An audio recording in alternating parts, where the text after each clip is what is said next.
If you ever wanted to ask a professional dog trainer questions like, when should I spay my puppy? And how much exercise should my puppy get? And how do I combat this overwhelm I'm feeling about owning a puppy? Then this podcast episode is for you. Because recently I put out on social media, asked me a question about puppy training, and I got a lot of questions. Hi, I'm Susan Garrett. Welcome to Shaped by Dog. Today, I'm going to go through as many questions as I can during this 20-minute period to answer your questions about your puppy and training your puppy and other things about your puppy. And the questions I don't get to, well, we'll just save those for another episode. So let's get going. First up, we're going to open with a controversial one. When to spay my puppy? Ooh. You know, it'd be easy for me to sidestep this and just do what I do. Let me just preface this by saying, in Europe, most dogs are intact. They are not spayed or neutered. I tend to keep my dogs intact as long as I can. Now, I'm going to also give you this warning that if you own an intact dog or an intact female, then you have a huge responsibility to make sure that they are kept under your supervision or under your control and will not be responsible for accidental litters. We've got enough puppies out there, and I'm not saying that you shouldn't be breeding your dog, but if you were going to think of breeding it, then you need to actually talk to your breeder, go through all these health checks, yada, yada, yada. Trust me, breeding isn't for the faint of heart. As much as I love having puppies around my house, I would rather really leave it up to the people who do it full time. So then the question is, what about spaying? You know, in North America, it's just accepted that we should spay females before 6 months of age, and there was a theory that it would minimize the potential for certain cancers, when actually, when we do spay females, you're actually removing organs that are responsible for sending hormones through your puppy's body, and hormones are needed for proper growth. And when you remove those at 6 months of age, you actually are causing that puppy to not grow properly. In addition, if you have behavior problems like aggression or fear and you spay a female, studies have shown that you actually are going to increase the probability. That is correct. Spaying a female young or spaying a female while they're showing these signs of aggression makes it more difficult to overcome the fears and aggression. So ideally, if at all possible, you want to keep your females intact. And how long? My oldest female I spayed when she was 9 years old, and Momentum is now 6.5. She is still intact. That is what I do. You guys do you. But I would strongly encourage you to look up the works of Dr. Karen Becker and Dr. Chris Zink, who both have some excellent input onto why the recommendation of spaying puppies young is really not a good recommendation. A lot of times if you're getting a rescue puppy, they might be spayed at 8 weeks of age. Not the best decision for the long-term health, but I completely understand why they have to do it, because their number one goal is we need to minimize the amount of unwanted puppies in this world. And that's really an easy way to do it, right? If you're a very responsible person and you can take care of the action of your puppies and you want them to have the longest and healthiest life possible, I would recommend that you consider not spaying that puppy until they're older. I mean, at minimum 2 years old. I hold out to 5 if you could, but again, completely up to you. Do your research is the bottom line. Okay, next question. Recall while distracted. My 6-month-old is focused on me until distracted outside the home. All right. Number one, if you've listened to this podcast, you know that the biggest problem with training, it doesn't matter if it's puppies or otherwise, is the expectations of the trainer are way, way, way too high for the capabilities at the level of training you've given that dog. So sure, they listen great when the fridge door is open. They may not listen as great when they're outside. And that's why you've got to be really, really strategic with the layers of learning and not giving that puppy the freedom to choose not to come when called when they are in an area where there's a really good chance they're not going to. And so I'm going to give you a link in the description here or in the show notes if you're listening to this podcast. I'm going to give you a link to a blog that I wrote on how to get your puppy to come when called. It'll give you some really, really good ideas in there on how to start laying down those layers of learning for you and your puppy. Next, any tips on dealing with puppies that like to hump? Let me just say, humping is completely normal for many, many puppies. All right. Your last puppy may not hump, but your current puppy may hump. It is a lot of time, it's a sign of excitement, it's a sign of stress or anxiety. Don't let anybody tell you it's a sign of dominance or sexual activity. It's just, some puppies jump and wag and some puppies hump. Right? I actually am putting together a complete video. I'm going to put it on YouTube to help you overcome humping. I just wanted to say, though, that it's normal. Please don't discipline the dog. Please don't think that they're trying to rule the world. It's just excitement. Right now, best case scenario, just take them by the collar, take them off, and distract them. Okay, how to combat puppy blues. Now, for those of you who aren't familiar, puppy blues is an actual thing. It's anxiety, it's depression, it's overwhelm, it's sadness, it's regret. Having owned a puppy for a set amount of period of time, and that a set amount of period of time could be different for everybody, there's something called puppy blues that may kick in. Think postpartum depression, and I don't want to belittle postpartum depression. They're completely different things, but I just want to give you that example. What's another example? Buyer's regret or buyer's remorse. I don't know. So somewhere between those two very real things is something called puppy blues. Now, I'm going to give you my approach to it. It's very much taken from my approach to competing at a world championship, but I will tell you that I have never suffered from puppy blues, and I believe it's this approach that saves me. Now, I've talked about this before. Anytime that you're feeling anxious or stressed, chances are you are in one of two places. So if you're feeling anxiety about what might happen, if I don't feed my puppy the right thing, the potential, they might get cancer, they might get sick. If I don't give my puppy enough exercise, they're not going to develop properly. If I don't get them into the right class, if I don't follow the right mentor, then, something bad could happen. So if you're thinking that way, that's getting you anxious, because when you put yourself in the future, you create anxiety for yourself. You can't control the future. And so by putting yourself there, you're trying to control something you can't control. That's what causes anxiety. Right? Now, the other place you might be is you might be looking at some of the things that have already happened. Maybe, you've had some mishaps with your puppy. You might be blaming yourself. If I hadn't have left the garbage out, they might not have got sick. If I hadn't have, let the dog have so much line out of the park, they might not have got jumped by that other dog. It's all my fault. I don't know. What is this going to do to that puppy? And so when you're living in the past, you create depression for yourself. You're thinking, I'm in a pandemic, and I never got that puppy socialized, and it's all my bad, and now my puppy is just going to be in a horrific place, and they're never going to be properly socialized, and they're always going to be You are living in the past. You're trying to change something that can't be changed. You're again looking at things that are outside of your control. So you want to deal with the puppy blues?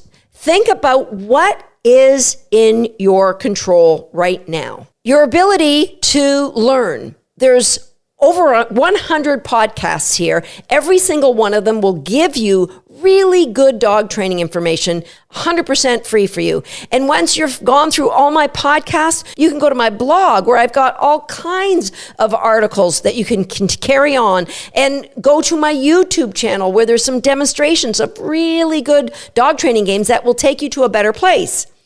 Those are things that are in your control. Do one positive thing. Learn one new thing every day. That's going to change your state. Think about what you can do that's going to help your puppy be moving forward in that training, moving forward in the number one challenge that you're faced with. And recognize that I believe that you have got the puppy you've got for a very important reason. That the puppy you have today was sent to you to help you grow. That puppy was meant to help you become the best version of you so that you could show up for others, including that puppy, as your best version of yourself. And knowing that, you should celebrate. Yeah.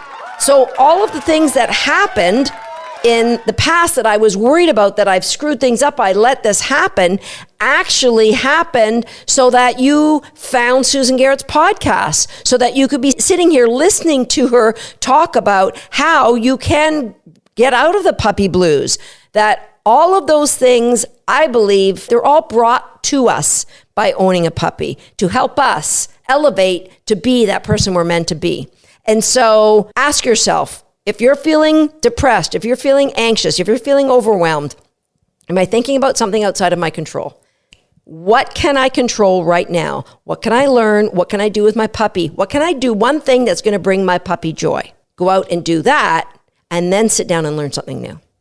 Okay, next question. How can you tell when a puppy's growl during play is excitement or if it's frustration? I'm not sure if anybody really knows for sure. And then the question is why? Like, why is it important that if a puppy is frustrated, maybe they're frustrated because they don't really want to tug with you. They want to chase the other dog, but they know that they should tug with you. And so they might growl with a little bit of a, like a higher squeal at the end, but they're doing the right thing. So that's good. They might be frustrated because they really want to let go of the toy and bite you, but they're going to keep tugging on that toy and they might be a little frustrated, and that's okay too. And if your question is, how can I be sure that when my puppy tugs that the growl is okay? Well, you've got to know that if you are tugging and then breaking it up with sessions where you're asking for the toy back, you're waiting for the puppy to show some control, and then you're giving it back to them, and you're going back and forth like that, then puppies can growl. They're having fun, and that's a lot of puppies express their joy with growling. And so as long as that puppy's not redirecting, dislodging the toy and redirecting on you, I mean, that's not acceptable, but everything else, they're just having fun. Next question. Is it okay to have your puppy sit on you and chew their toys or chew stick on you? This is a split between myself and Sharon, who works for us at Dogs That, because we go through these podcast planning together. And Sharon's like, oh, I'm disappointed when I have a puppy who doesn't want to bring their toys and sit on me. And I'm like, oh, nay, Sharon. Here's the thing. What we learn first, we learn best. What the puppies learn first, they learn best. If you have a cute little Mastiff puppy that likes to bring their Chewy over and sit on your lap, how's that going to be when they're 140 pounds? Is it going to be just as cute? Then have at it. I personally want my puppies to learn to chew in their bed. And so, I mean, it's a big thing. Like with Tater Salad, he had a habit of wanting to chew against people and then against furniture, which caused him to start to destroy furniture. And so I want them to have the habit of independence. That doesn't mean that all puppies that chew in your lap are going to chew your furniture, because like I said, all of Sharon's dogs, when she raises them as puppies, she hopes that they will chew on her lap. So have at it if that's what you want. All I ask is, sometimes is any time to a puppy. And is this going to be okay that they do it, not just to you, but to anybody else that comes into your house? If that's not going to be okay, then my suggestion is, let's help direct them towards a dog bed or some other appropriate place for chewing their bones. Next question. How much exercise does my puppy need? He never settles down. Now, you might want to refer to a podcast episode number 17, where I talk about puppies that are overtired. And it looks like they haven't got enough exercise when in fact, it's the complete opposite. So don't be too quick to think that your puppy is overtired. But let me answer the how much exercise. Now, for me personally, I don't take puppies for walks on leashes when I first get them home. I prefer to take them for adventures. So I get them playing little games like tugging, and I desensitize them wearing a collar and a leash so that we don't have any, flailing puppies who are freaking out because they're on a collar or a leash. And then I might take them on an outing where I'll just play a few little games for 5 minutes and get back in the car, and then we go back home. Or I'll play these games in the backyard, in the living room. Puppies going for a walk on a leash, I personally don't think is a great idea, because it's highly unlikely they are going to know how to walk on a leash. But let me just say, 99% of the time, maybe 99.999% of the time, a puppy is not going to walk on a leash. So they're going to struggle, or they're going to pull ahead. They're going to learn bad lessons. There needs to be a history of you teaching them to find value at your side. And so I'm all for, if you have a safe environment where you can take that puppy for a little walk off leash, then that's great. And, maybe 5 minutes. It really depends on the breed. So large breeds can't be out that long. And smaller breeds, I think the rule of thumb is 5 minutes for every month old that puppy is. But if I have an 8-week-old puppy, chances are I'm not going to get out and play with them much more than 5 minutes, period. So I don't actually take them out on a leash walking really until they're 6 months or older. Now, for those of you who live in the city and that's the only form of exercise you can have, then you're going to have to start working on value for reinforcement zone. Get that in early, and you can find videos on my YouTube page. Refer to podcast episode number 53, where I talk about building value for walking at your side. And that's what's going to help your puppy want to be at your side. So that my benchmark is 6 to 8 months before I'm taking them out into the city for very long walks on leash. That might happen for you at 3 to 4 months, but play those games. So I'll go to like a baseball diamond. It's a place where I'm going right now with my puppy to get her more socialized with kids and activities and other dogs and cars and people and everything, because I live in the country. And just little outings, get out of the car, play a few games with me. And, she's almost a year old now, so we might spend 40 minutes there, but in between she's chilling on the ground and just, hanging out. And then I'll do some games, and then I'll have her just chill on the ground again. Okay, so exercise really depends on the breed, the size of your dog, the size, how big they may be as a mature dog, and also how much value you've built for walking on a lead. Okay, next question. How do I work my puppy up to being comfortable alone in her X-Pen for more than 5 seconds? Okay, so I'm going to suggest a couple other podcasts for you. Number 1, episode number 30, Why Crates Are Not Cages. Also, a recent episode number 99, where I talk about a routine that I have when I leave the home, which is really important. So I would start this routine by, number 1, playing crate games. So I'm going to put a link in the show notes or in the description here, if you're watching this on YouTube, of how you can find information about crate games. But you want to build value. Like, it's not natural for a puppy to be put into a caged-in box and then say, oh yes, I'm happy here, I'm completely comfortable. Now, some puppies are. It depends on what kind of environment that they were raised in at the breeder, and it also depends on how long or how you've grown that value once you've got that puppy home. But I would say most puppies aren't naturally going to go, oh, I'm chill here. So they're going to be a little bit anxious, and it's up to us to build that comfort by building value. And those 2 resources will be great ones for you to really start to build a value for being in any kind of confinement. Okay, final question. What age is your puppy before you start weaving? Okay, so many people in the sport of dog agility, they look at the behavior of weaving between poles and they think, wow, that's pretty high tech. That I'm going to have to get on this really early because it's so difficult. Now, I have a method that I developed called the 2x2 method of weave pole training, and it's super easy. Most of my dogs are trained within a week of starting that. Now, some of my students might take a month or longer. But bottom line is, it is super stressful. I think it is the most stressful activity to a dog in the sport of dog agility. And so I'm in no hurry to start my puppies on weave training. I will, now this is almost a year old, 0 activities related to actually going through weave poles. When she's 14 to 16 months old is when I would recommend that you start training your puppy, or at that time, adolescent dog, to learn to love and execute a set of weave poles. Thank you for your questions.